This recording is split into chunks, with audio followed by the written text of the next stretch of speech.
सितंबर 2005 को कैलिफोर्निया के शहर बर्बैंक में अमेरिकन एयरलाइन जेट ब्लू की फ्लाइट 292 डिपार्चर के लिए बिल्कुल तैयार थी। इस वक्त दोपहर के 3 बज रहे थे और फ्लाइट को ठीक 3:15 पर न्यूयॉर्क के लिए उड़ान भरनी थी।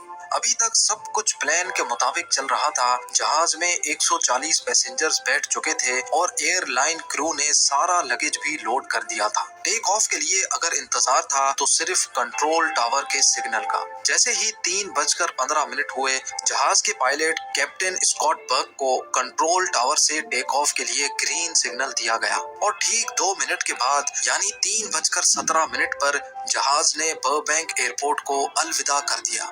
ना ही पायलट को, ना ही क्रू को और ना ही जहाज में बैठे 140 पैसेंजर्स को इस बात का इल्म था कि थोड़ी ही देर बाद वो सब अपनी जिंदगी का खौफनाक लम्हा देखने जा रहे हैं। जहाज को टेक ऑफ किए अभी 15 मिनट ही गुजरे थे कि तमाम पैसेंजर्स ने नोटिस किया कि जहाज ज्यादा एल्टीट्यूड गेन नहीं कर रहा। इतने में कैप्टन स्कॉट ने जहाज में एक अनाउंसमेंट की जिसमें उन्होंने सिर्फ ये कहा कि हमें टेक्निकल डिफिकल्टीज का सामना करना पड़ रहा है। ये जानने के बाद तमाम पैसेंजर्स के कान खड़े हो गए। किसी ने बोला कि जहाज का एक इंजन फेल हो गया है तो किसी ने बोला कि शायद जहाज का इंजन मजीद ऊपर जाने की ताकत खो बैठा है। लेकिन असल मसला इससे भी ज्यादा खौफनाक था। जहाज को टेक ऑफ किए आधा घंटा गुजर चुका था, लेकिन अभी तक वो कैलिफोर्निया के ऊपर ही उड़ रहा था। इतने में पायलट ने एक बार फिर से अनाउंसमेंट की और बताया कि हमें लैंडिंग गियर की जानिब से कुछ वार्निंग सिग्नल्स मिल रहे हैं। कैसे वार्निंग सिग्नल्स, इसका अभी पायलट को भी इल्म नहीं था। लैंडिंग गियर जिसकी मदद से किसी भी एयरक्राफ्ट को लैंड किया जाता है, उसमें आखिर क्या मसला था जो फ्लाइट 292 का सिस्टम बार बार वार्निंग्स दे रहा था। ये जानने के लिए कैप्टन स्कॉट भी काफी परेशान थे और इसी वजह से वो जहाज को ज्यादा एल्टीट्यूड नहीं दे रहे थे। पायलट चाहता था कि किसी भी तरह उसको जहाज का लैंडिंग गियर दिख जाए ताकि वो ये जान सके कि ये मामला कितना ज्यादा डेंजरस है। ये जानने के लिए कैप्टन ने फ्लाइट 292 का रुख लॉन्ग बीच एयरपोर्ट की तरफ मोड़ दिया और जहाज का एल्टीट्यूड बहुत कम कर दिया। लॉन्ग बीच एयरपोर्ट के कंट्रोल टावर ने जूम कैमरा से जहाज के लैंडिंग गियर को देखा तो वो पूरा 90 डिग्री में घूमा हुआ था। यानी अब ये तो तय था कि जहाज की लैंडिंग या तो क्रैश लैंडिंग होगी या फिर इमरजेंसी लैंडिंग। इस बुरी खबर को मिलने के बाद पायलट को कंट्रोल टावर से एक और बुरी खबर दी गई। जी हाँ, कंट्रोल टावर ने पायलट को इन्फॉर्म किया कि लॉन्ग बीच के लोकल न्यूज चैनल्स ने भी फ्लाइट 292 के लैंडिंग गियर की फुटेज रिकॉर्ड कर ली है और अब ये मामला लाइव पूरे अमेरिका के न्यूज चैनल्स पे दिखाया जा रहा है। ना सिर्फ इतना बल्कि ये न्यूज जहाज में बैठे पैसेंजर्स भी अपने अपने टीवी सेट पे देख सकते थे। अब जेट ब्लू को टेक ऑफ किए 50 मिनट से भी ज्यादा हो चुके थे और जहाज मुसलसल कैलिफोर्निया के ऊपर ही गर्दिश कर रहा था। लैंडिंग गियर को सीधा करने का अब कोई रास्ता नहीं बचा था। अगर इसी सूरत में जहाज को लैंड करने की कोशिश की गई तो फ्रिक्शन से पैदा होने वाली आग जहाज के विंग्स में मौजूद फ्यूल टैंक में आग भी भड़का सकती है, जिसके इंतहाई खौफनाक नताइज हो सकते हैं। हैरत अंगेज तौर पे इस वक्त जहाज के फ्यूल टैंक में जो जेट फ्यूल मौजूद था उसका वजन ही 14,000 केजी के बराबर था। यानी जहाज में जेट फ्यूल का वजन 12 फैमिली कार्स के बराबर था।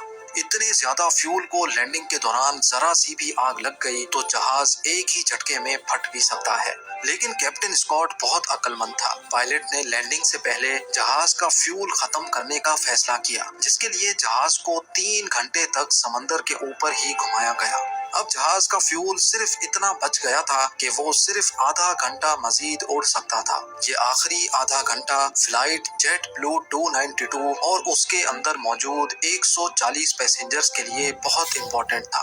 कैप्टन ने जहाज को लॉस एंजलिस के एयरपोर्ट पर क्रैश लैंड कराने का फैसला किया, क्योंकि लॉस एंजलिस का एयरपोर्ट इस वक्त सबसे करीब था। कैप्टन ने लॉस एंजलिस टावर से कांटेक्ट किया और उनको हर किस्म की सिचुएशन के लिए तैयार रहने का कहा। यहाँ जहाज के अंदर मौजूद पैसेंजर्स जो टीवी चैनल पे ये मंजर लाइव देख रहे थे, उनके टेलीविजन सेट्स भी कैप्टन ने बंद कर दिए। अब जहाज के अंदर इंतहाई जज्बाती माहौल बन चुका था। एक शख्स ने ये सारा मंजर कैमरा पर रिकॉर्ड किया और अपनी फैमिली के लिए वीडियो मैसेज भी रिकॉर्ड कर लिया।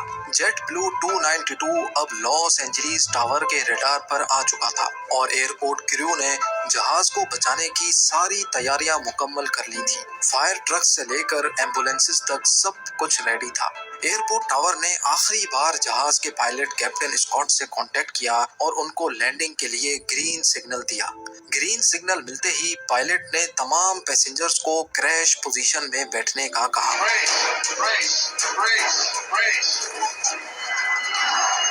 इस पोजीशन में बैठने से कोलिजन के दौरान काफी हद तक बचत की जा सकती है, जिसको ब्रेस पोजीशन भी कहा जाता है। जहाज अब लॉस एंजलिस एयरपोर्ट रनवे तक पहुंच चुका था। पायलट ने बड़ी महारत से पहले जहाज के पिछले लैंडिंग गियर्स को जमीन से टच किया और आहिस्ता आहिस्ता जहाज की स्पीड कम की और आखिरकार वो घड़ी आ ही गई जब पायलट ने फ्रंट लैंडिंग गियर को जमीन से टच किया। लेकिन वही हुआ जिसका खौफ था। जमीन से टच होते ही फ्रिक्शन की वजह से लैंडिंग गियर में खौफनाक आग भड़क उठी।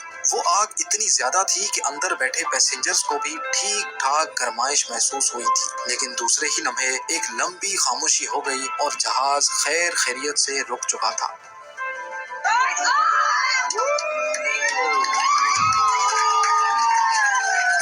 ये वो वक्त था जब पायलट, क्रू, पैसेंजर्स और पूरा अमेरिका जो इस मंजर को लाइव देख रहा था, उन्होंने सुकून का सांस लिया और एक एक करके पैसेंजर्स को नीचे उतारा गया। फ्रंट लैंडिंग गियर का व्हील इतना ज्यादा घिस चुका था कि वो पूरा आधा हो चुका था। इन्वेस्टिगेशन से ये बात मालूम हुई कि फ्रंट लैंडिंग गियर में एक लॉक होता है जो व्हील को घूमने से रोकता है। वो लॉक टूटने की वजह से टेक ऑफ के फौरन ही बाद लैंडिंग गियर 90 डिग्रीज में घूम गया था। खुशकिस्मती से पायलट की महारत की वजह से किसी एक शख्स को भी नुकसान नहीं पहुंचा। उम्मीद है ये वीडियो भी आप भरपूर लाइक और शेयर करेंगे। आप लोगों के प्यार